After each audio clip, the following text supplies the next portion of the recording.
The blizzard howled through the night as Derek Matthews shoved his wife Elena and their newborn twins out into the freezing darkness, completely unaware his wife had just inherited the royal family fortune worth billions. But Elena clutched her crying babies tighter as snow slashed her face, watching her husband slam the door on 8 years of marriage without a second glance. But what Derek didn't know was that the sleek black limousine pulling up to the roadside wasn't a coincidence. And the woman who stepped out wearing a crown and royal insignia would change everything. But the man who abandoned his family in the snow was about to discover that the person who picked his wife up wasn't just anyone. It was someone whose identity would terrify him to his core. But what Elena would do with her newfound power and fortune would crush Derek in ways he never imagined possible. But who was this mysterious royal figure who arrived at the exact moment Elena needed saving? But what had Elena truly inherited, and why had it been kept secret from her all these years? But what would Derek do when he discovered the truth about the woman he left freezing in the snow with their children? The wind cut through the thin fabric of Elena's coat like 1,000 frozen knives. But the cold wasn't what made her knees buckle on the ice-covered sidewalk, but it was the sound of the deadbolt sliding into place behind her. Final metallic punctuation mark on her marriage that made her entire body go numb. But she stood there in the swirling snow at 3:00 in the morning, 2 bundled newborns pressed against her chest, watching the only home she'd known for 8 years go dark window by window. But Derek Matthews wasn't the man she'd married anymore.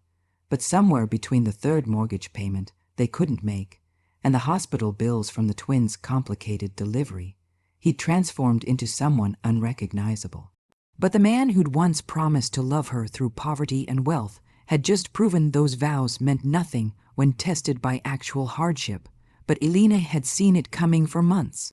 The way he'd started working late, the mysterious phone calls, the smell of expensive perfume that wasn't hers clinging to his shirts. But what she hadn't seen coming was this moment.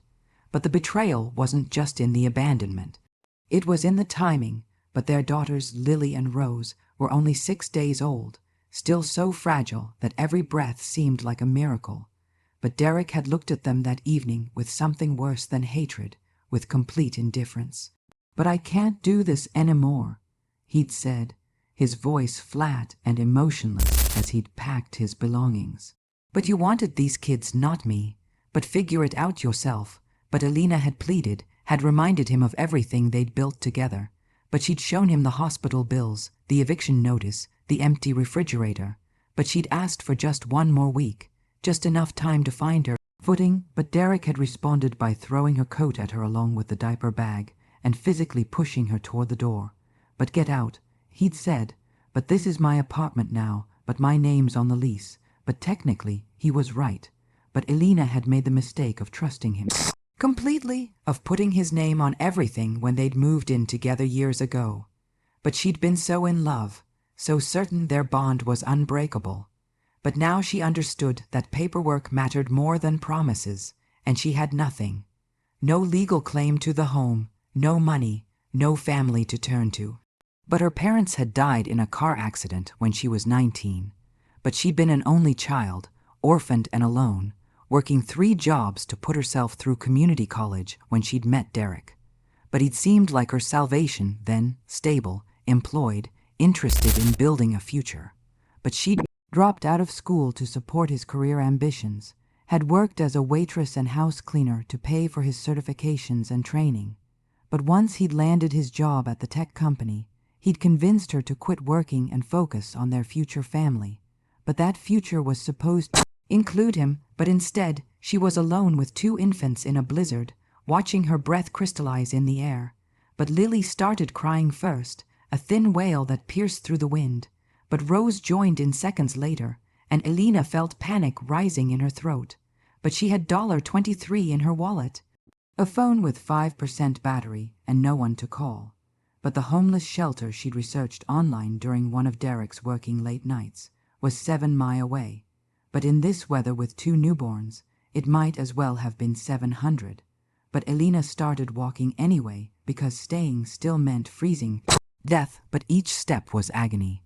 her body still healing from the Syrian section, the stitches pulling with every movement, but the twins were getting heavier by the minute. Or maybe her arms were just getting weaker, but she'd made it 2 blocks when she had to stop, pressing herself against a closed storefront to catch her breath. But the babies were screaming now, their cries barely audible over the roaring wind. But Elena's tears froze on her cheeks as she realized she might not make it. But this might be where her story ended, on a freezing sidewalk in a forgotten neighborhood. Another tragic statistic, but that's when she saw the headlights. But at first she thought it was just a car passing by, another person safe and warm who wouldn't spare a glance for her desperate situation. But the vehicle slowed as it approached, and Elena's first instinct was fear.